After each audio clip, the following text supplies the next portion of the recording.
Oke, pada video kali ini kita akan membahas maksimum dan minimum. Nah, kenapa sih kalau dari maksimum atau minimum, dia harus diturunkan terus sama dengan nol? Nah, itu didapat dari grafik.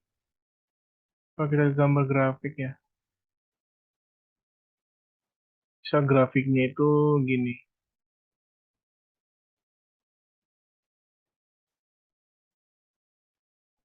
Oke, kalau grafik yang gini kan, maksimumnya itu ya titik ini ya, puncak. Kalau minimumnya itu ya sampai ke bawah. Dia menuju lintas hingga. Nah, berarti kalau untuk mencari maksimumnya itu, kenapa bisa jadi turunan sama dengan nol? Kita akan berangkat dari gradien. Coba, kalau kita gambar gradien titiknya ini, berarti kan gradiennya seperti ini ya. Kalau titiknya ini, gradiennya seperti ini. Nah, ketika dia di titik puncak, gradiennya akan sejajar dengan sumbu X. Atau persamaannya adalah, kalau dia persamaannya untuk yang horizontal, dia Y sama dengan sebuah nilai konstanta. Nah, ingat nggak kalau ada persamaan Y sama dengan mx tambah c, di mana m itu adalah gradien dan x adalah variabel x-nya. Nah, garis singgung pada titik puncak kan Y sama dengan sebuah konstanta. X-nya nggak ada nih. Artinya nilai si M 0. M itu adalah gradien. Kalau kita tahu gradien itu sama dengan turunan pertama. Kalau gradiennya 0, berarti otomatis turunan pertama adalah 0. Gradien pada garis singgung puncak itu 0. Artinya turunan pertamanya juga 0. Makanya untuk mencari nilai max, kita turunkan dan 0. Nah, untuk minimumnya gimana? Kalau kita gambar grafik gini. Sama juga gradien di titik bawah nih, puncak bawah, sama dengan 0. Y sama dengan sebuah konstanta juga. Ya enggak? Iya dong. Berarti karena Y sama dengan konstanta, gradiennya 0 mengakibatkan turunan pertama, si Y, akan sama dengan 0 pada titik minimum. Berarti, untuk mencari maksimum maupun minimum, kita turunkan dan sama dengan 0. Oke, gimana kalau yang dicari itu rupanya dua nih. Carilah maksimum dan minimum. Nah, itu berarti ya sama juga, kita turunkan 0. Kita turunkan 0. Misalnya ada fungsi, turunkan sama dengan 0. Biasanya kalau dia ada maksimum dan minimum, membuat nolnya itu ada dua. Ada dua nih. Cara menentukan maksimum dan minimum, kita bandingkan aja. Kalau ini kita masukkan ke fungsi,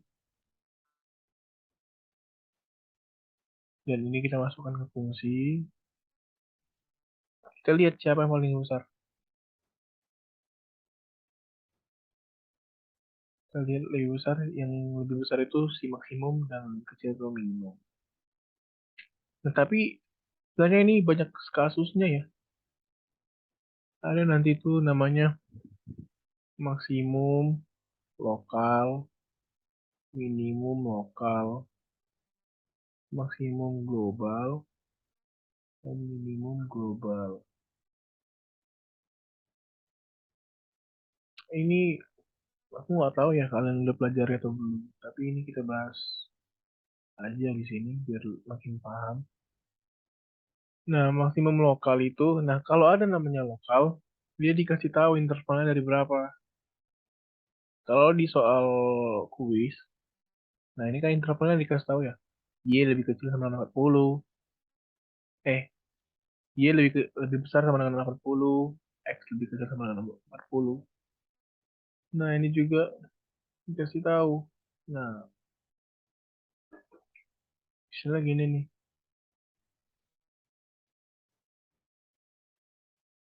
ada grafik, terus dikasih tahu intervalnya. Ini misalnya ini 10 nih. Ini minus 1 lah. Kita potong, ini kita potong.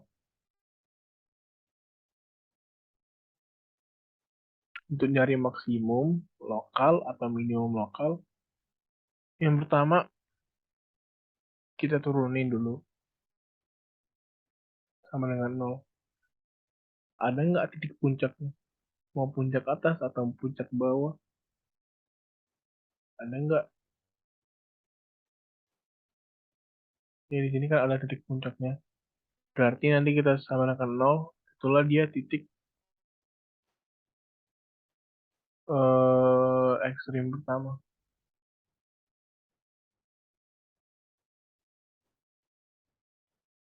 Nah, ini kan ada batas bawah sama batas atas kita masukkan. Terus ada batas interval.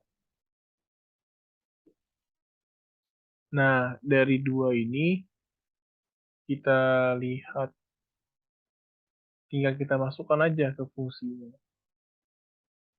Kita lihat yang paling besar itu menjadi si maksimum lokal. Yang paling kecil dia jadi minimum lokal. Nah, kalau maksimum global sama minimum global, itu dia gini. Dia nggak ada batas. Oke. Misalnya gini, kalau kita disuruh nyari maksimum global, global itu yang menyeluruh ya. Di sumbu X ini, menyeluruh. Paling tinggi itu kan di sini ya. Ini menjadi maksimum global. Kalau tadi kan kita buat dari min 1 sama 10 ya, kalau untuk kasusnya lokal. Nah, kalau ditanya minimum lokalnya, berarti antara yang ini ya, yang ini sama yang ini. Nah, kalau dia namanya global, artinya yang paling bawah. Nah, ketika grafik ini kita buat makin ke bawah, dia akan menuju tertinggal. Minus tertinggal. Berarti minimum globalnya ya minus tertinggal ya. Atau ada atau tidak. Pokoknya yang bisa kita simpulkan dia mempunyai maksimum global. Kalau kasusnya gini, ini. Berarti dia cuma memiliki minimum global. Kalau intervalnya gini, dikasih interval dari sini sampai sini. Berarti kita harus nyari yang ini aja. Minimum lokalnya berarti dari ini. Sama kayak kasus yang nomor satu nih. Y lebih kecil sama dengan 40. Ini X. Sorry. Misalnya ini X, ini Y. Ini 40. Terus Y-nya 80. Oke.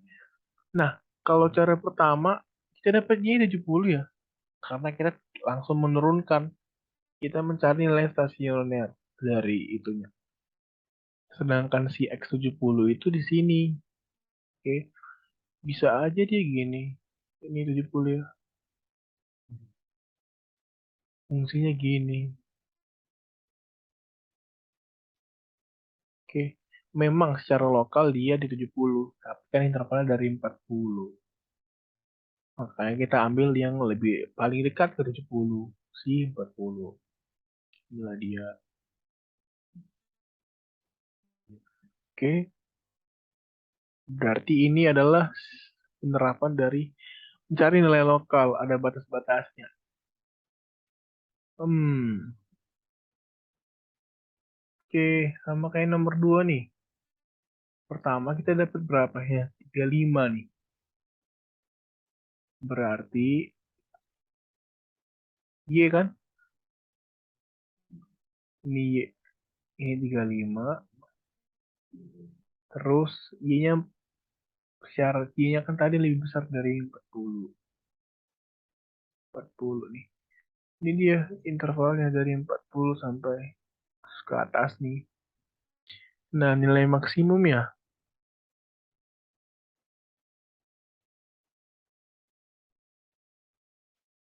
Nilai maksimum atau nilai minimum tadi ya, nomor 2.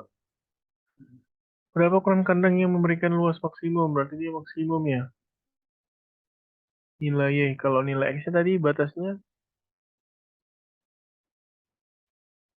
nggak ada ya. Oh, nilai X-nya tadi ini ya. X lebih besar sama dengan 20. Berarti iya 20. Karena dia maksimum berarti dia gini.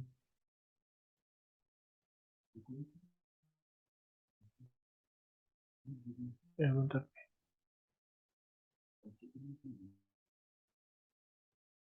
Kalau dia berarti ya mungkin dia seperti ini. Ya, dia puncaknya di sini. Terus interval dari sini. Nah, gitulah ya. Oke. Mungkin bisa ditanya dari sama dosen pengampu sama Pak Sahat langsung ya. Tanya. Karena mungkin ada kekurangan.